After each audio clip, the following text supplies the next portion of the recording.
Bonjour à tous et bienvenue dans ce webinaire sur les garanties de marché à l'international. Ce webinaire va se dérouler de 11h15 à 12h. Donc moi, je m'appelle Kim Dupont, je travaille à Grex. Et nous proposons ce webinaire dans le cadre du projet européen Sésame. Dans le cadre de ce projet, nous allons proposer pendant toute une année différentes actions pour aider les entreprises à mieux se positionner et à mieux remporter des marchés publics à l'international. Le webinaire du jour va porter sur les garanties bancaires pour les marchés à l'international.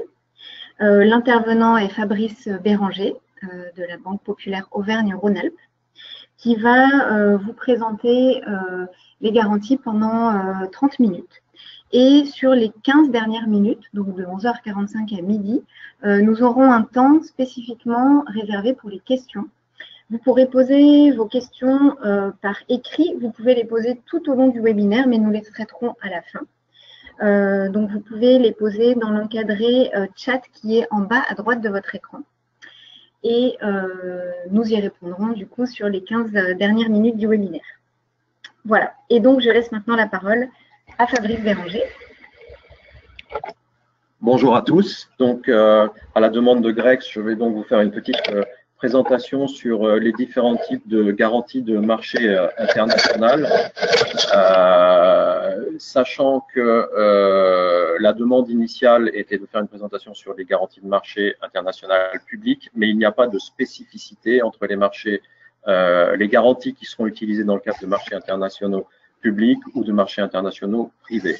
Donc, je vous fais une présentation sur ces garanties.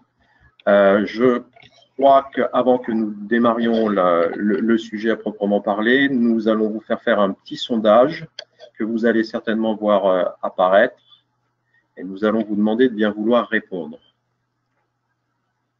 Tout simplement pour savoir si parmi les participants connectés, vous avez déjà travaillé sur les garanties, vous avez déjà activé certaines de ces garanties. Donc allez-y, vous pouvez répondre.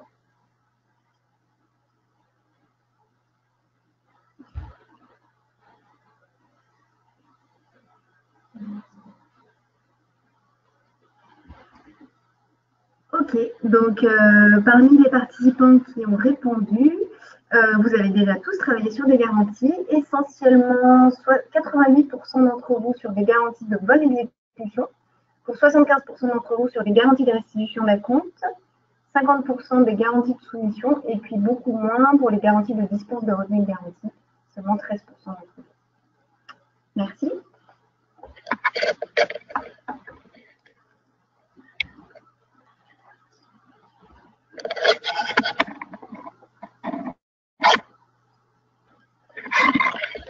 Très bien, donc nous allons entrer dans le vif du sujet. Donc je vois que j'ai affaire à des gens qui a priori connaissent déjà le sujet. Donc avant de vous décrire en fait les quatre grands types de garanties de marché international, que sont la garantie de soumission, la garantie de restitution d'acompte, la garantie de bonne exécution ou garantie de bonne fin, c'est la même chose, et la garantie de dispense de retenue de garantie.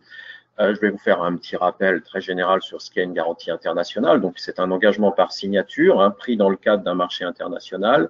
La banque émettrice, c'est-à-dire dans le cas qui va nous intéresser, la banque de l'exportateur, s'engage à payer un montant défini à un bénéficiaire qui est en fait l'importateur, dans l'éventualité où l'exportateur ne tiendrait pas tout ou partie de ses engagements.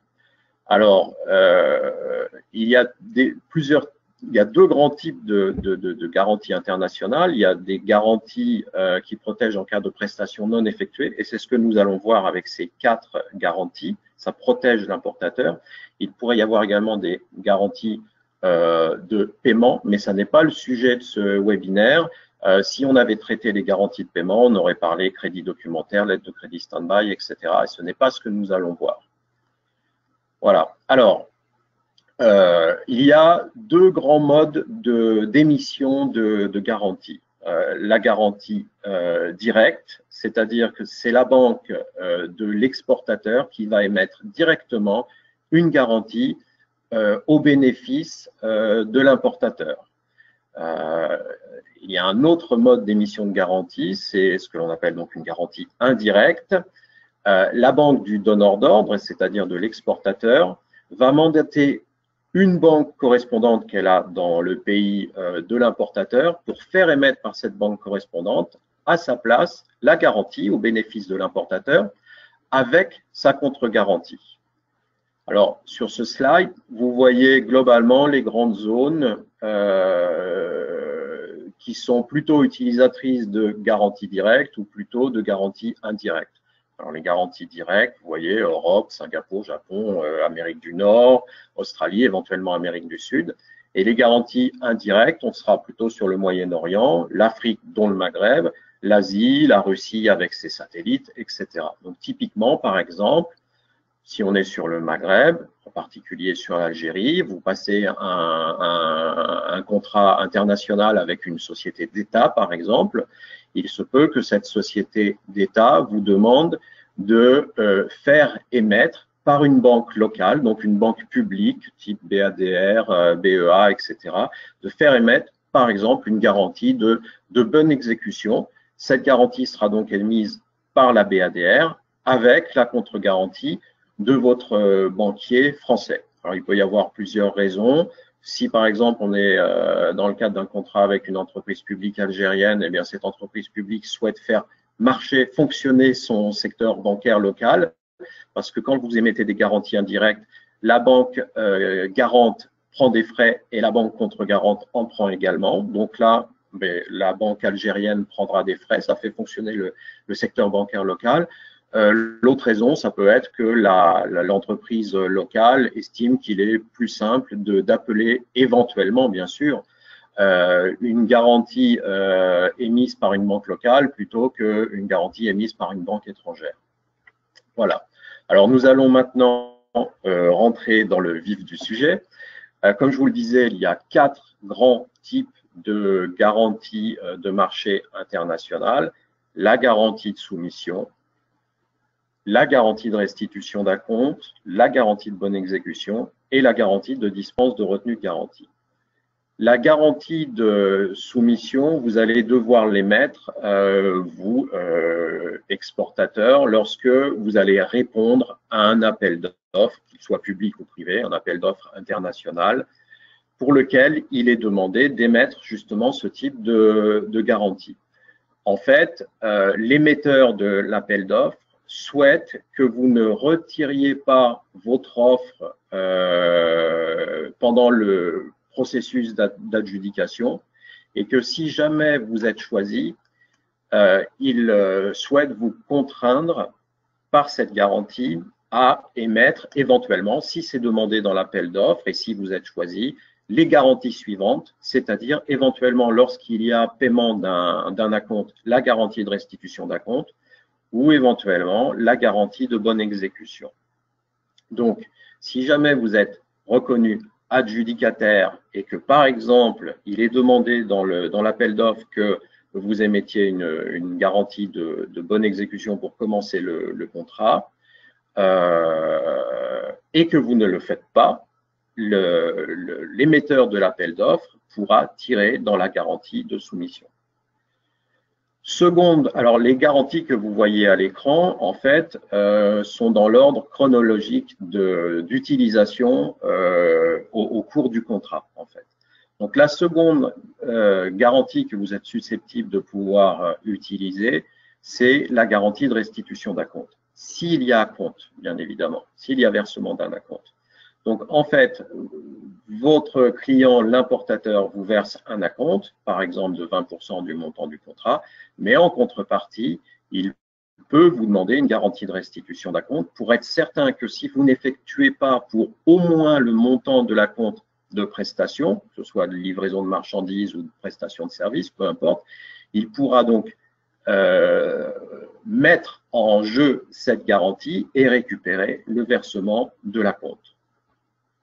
Troisième garantie, c'est la garantie de bonne exécution. Donc, l'importateur va vouloir vous inciter, c'est un peu plus fort que ça, vous obliger à aller au bout de votre prestation, livraison de marchandises, prestation de services, etc.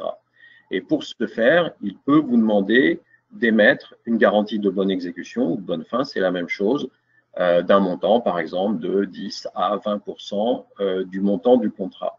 Et si jamais vous n'allez pas au bout de votre prestation, il peut mettre en jeu cette garantie.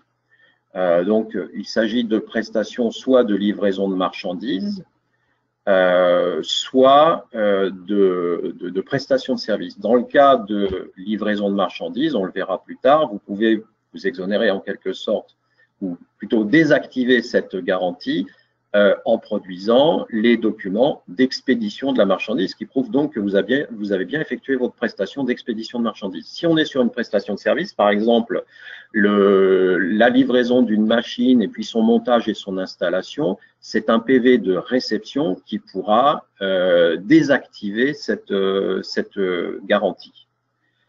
Et quatrième et dernière garantie, c'est la garantie donc de dispense de retenue de garantie. Lorsque vous êtes dans un grand contrat international, vous effectuez votre prestation, vous effectuez donc une réception provisoire à la fin, par exemple, de l'installation d'une machine. La réception provisoire se passe bien, on vous signe un PV de réception provisoire, la garantie de bonne exécution tombe, mais par contre, votre machine va être garantie contractuellement, par exemple, pendant un certain délai, 1 an, 2 ans. Et il y a 2 solutions qui s'offrent pour garantir en fait l'importateur que, en cas de souci pendant ce délai de garantie, vous viendrez intervenir pour réparer la machine, la remettre en route. Soit il est prévu contractuellement que il sera retenu sur le montant total du contrat une somme, par exemple 10% du montant du contrat, pendant le délai contractuel de garantie de la machine.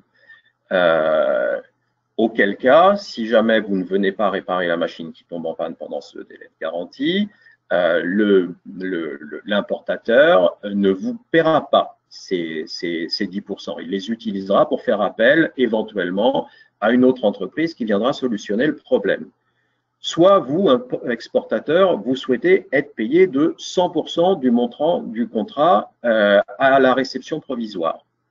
Auquel cas, l'importateur peut accepter, mais en contrepartie, il vous demandera d'émettre une garantie de dispense de retenue de garantie. Donc, il n'effectue pas cette retenue de garantie dont je parlais précédemment, mais il vous paye à 100%, mais il vous demande une garantie de dispense de retenue de garantie de, par exemple, 10% du montant du contrat.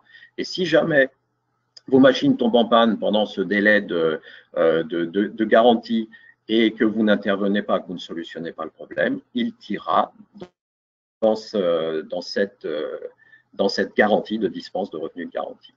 Voilà. Alors là, je vous ai fait un petit tableau synoptique des grandes caractéristiques des différentes garanties. Je vous ai déjà dit beaucoup de choses que vous retrouvez ici. Ce que je pourrais éventuellement ajouter, ce sont les montants. Une garantie de soumission, par exemple, va porter sur 1 à 5% du montant de l'offre. La plupart du temps, on est plutôt sur 3% maximum. Pour ce qui est de la garantie de restitution d'acompte, bien évidemment, elle sera fonction du montant de l'acompte. Donc, si l'acompte est de 30%, la garantie de restitution d'acompte sera de 30%. Généralement, bien évidemment, on est sur des montants qui oscillent entre 10 et 50%, mais ça peut être davantage. Moi, j'ai vu des garanties de restitution d'acompte de 50%, par exemple. La garantie de bonne exécution est souvent de 10 à 15% du montant du contrat. Ça peut être plus, ça peut être une vingtaine de pourcents. Ensuite, la garantie de dispense de retenue de garantie est souvent comprise entre 5 et 10% du montant du contrat. Voilà. Pour le reste, je pense que je vous en ai déjà pas mal parlé. Je pense qu'on va pouvoir passer au slide suivant. Alors, Vous avez compris les bénéfices d'une garantie internationale. Pour un exportateur, c'est tout simplement de lui ouvrir, ça lui permet de lui ouvrir les marchés internationaux, parce que dans les marchés internationaux, la plupart du temps, il est demandé ce type de garantie par l'émetteur de l'appel d'offres. Si vous n'êtes pas capable d'apporter ces garanties, vous ne pouvez pas soumissionner. Pour l'importateur, bien évidemment, c'est également évident, le bénéfice de ces garanties, c'est de rester serein pendant le déroulement des étapes du contrat commercial, car ça le protège en cas de prestations non effectuées par l'exportateur. Alors là, rapidement, on vous a fait un petit schéma de déroulement d'une opération de garantie internationale indirecte, qui peut le plus, peut le moins. Si c'est une garantie directe, c'est encore plus simple. Mais là, classiquement, vous avez donc un contrat commercial qui est passé entre l'importateur et l'exportateur.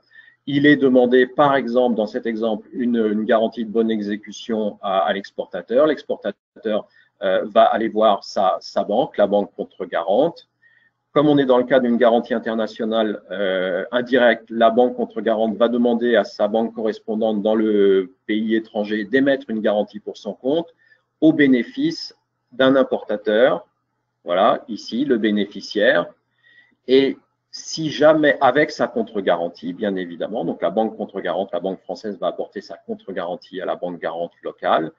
Et si jamais il y a une rupture dans l'obligation de livraison ou de service de l'exportateur, l'importateur va pouvoir appeler en paiement cette garantie auprès de la banque garante locale, qui va donc vérifier que les garanties, bien évidemment, d'appel respectent les conditions stipulées dans la garantie, et qui va se faire rembourser par la banque contre-garante, donc la banque française, qui elle-même se remboursera sur son client, l'exportateur.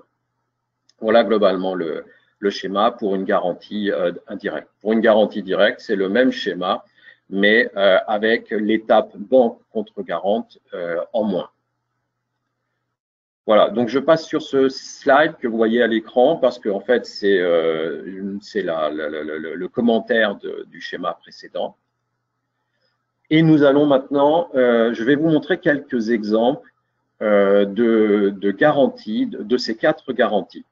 Alors, on va commencer par la garantie de soumission ou Tender Guarantee ou Bid Bond en anglais.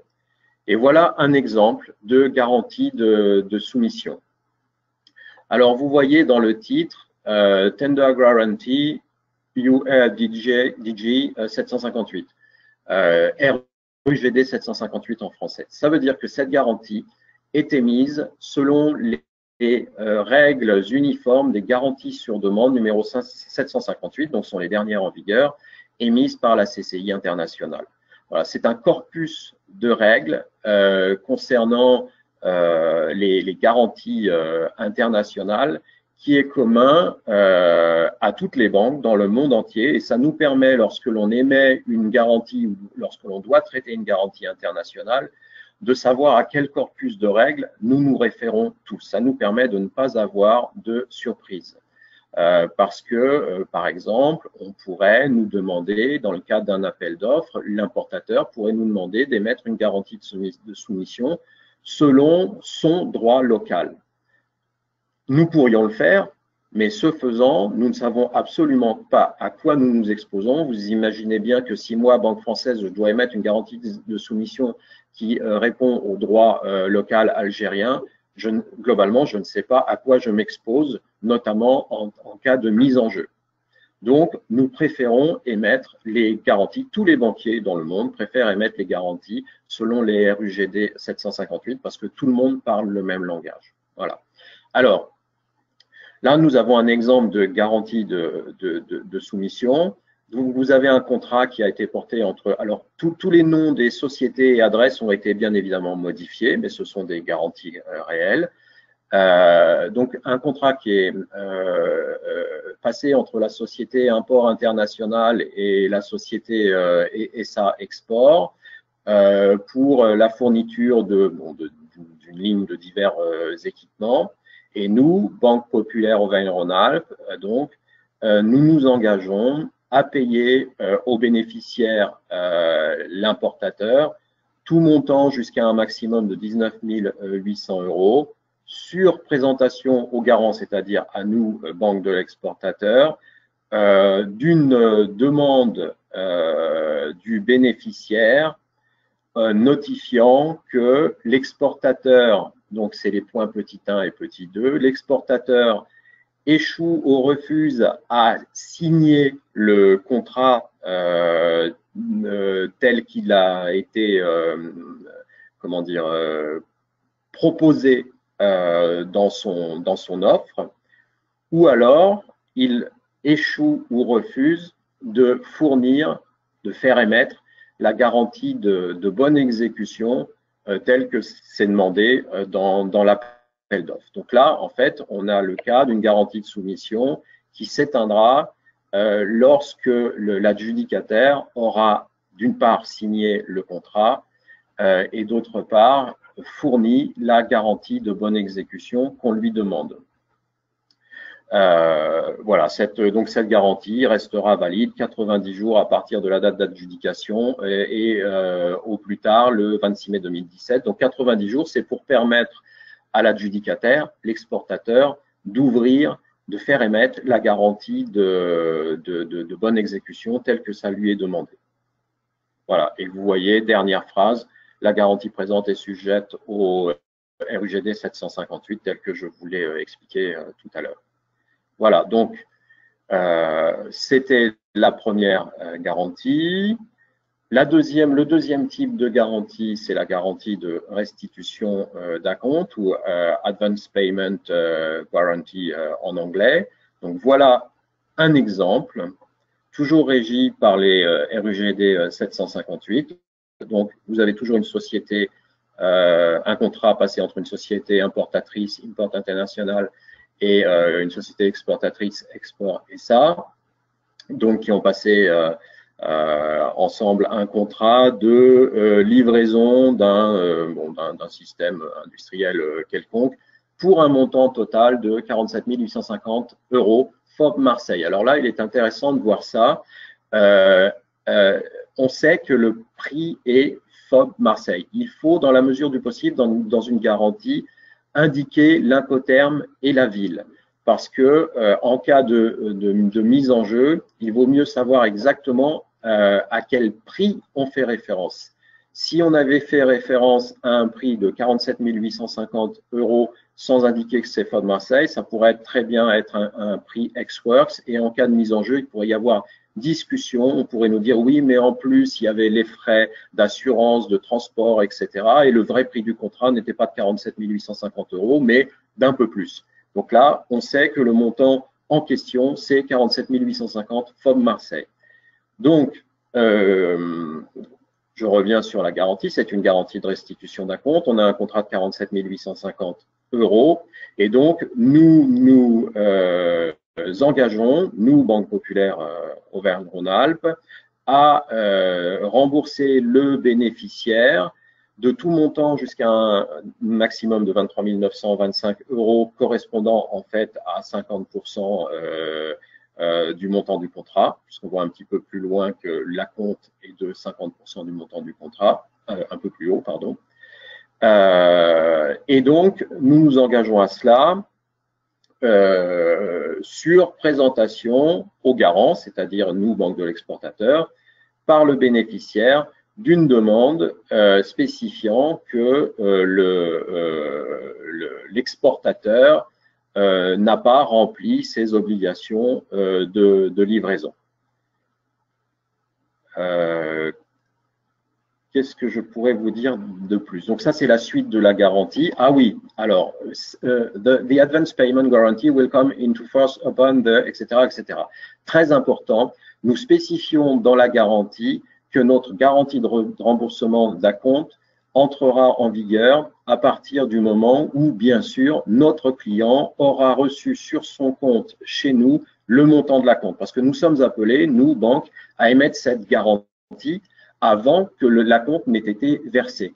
Donc, nous émettons la garantie, certes, mais nous spécifions bien que son entrée en vigueur sera conditionnée au paiement de l'acompte sur le compte de notre client tenu chez nous. Par ailleurs, nous spécifions dans le paragraphe suivant que la garantie de restitution d'acompte sera valable jusqu'au 30 novembre 2017. Nous n'en avons pas ajouté davantage dans cette garantie, mais vous allez voir, il y a on peut faire une petite variante à ce type de stipulation et je vais vous montrer ça tout de suite. Alors, avant, vous voyez encore à la fin que cette garantie est soumise au RGD 758. Alors, variante à ce texte de garantie qui est un peu plus protecteur pour l'exportateur que le texte précédent. Voilà ce qu'on aurait pu ajouter comme article complémentaire.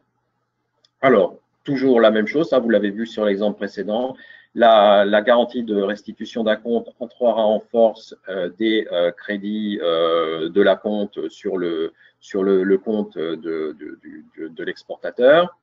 Et là, le montant garanti sera réduit au prorata de la valeur de chaque livraison effectuée sur présentation au garant, c'est-à-dire nous, la banque de l'exportateur, des copies et des copies de quoi en l'occurrence? Des copies des documents d'expédition de chaque livraison partielle.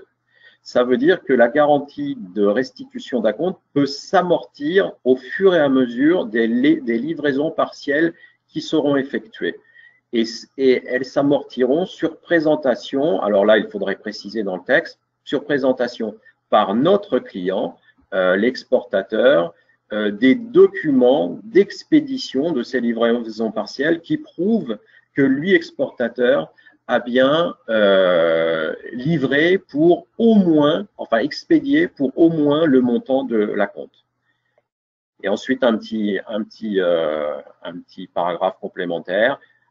Cette garantie de restitution d'acompte restera valide donc jusqu'à la date de présentation au garant, c'est-à-dire à nous, banque de l'exportateur, d'une copie des documents d'expédition de la marchandise, ou sera réduite à 0 comme ci-dessus mentionné, le deuxième paragraphe, et au plus tard, parce que ça ne nous empêche pas de mettre une date limite de validité de la garantie. Troisième, je vais un peu vite, excusez-moi, mais on me fait signe qu'il faut absolument que je tienne le timing. Donc, troisième type de garantie, c'est la garantie de bonne exécution ou de bonne fin, c'est la même chose, performance bond ou completion guarantee. Donc là, toujours entre l'importateur, import international, exportateur, export SA. Donc, il s'agit en fait d'une livraison, de mise en route, d'installation d'équipements quelconque pour un montant total de 145 000 €.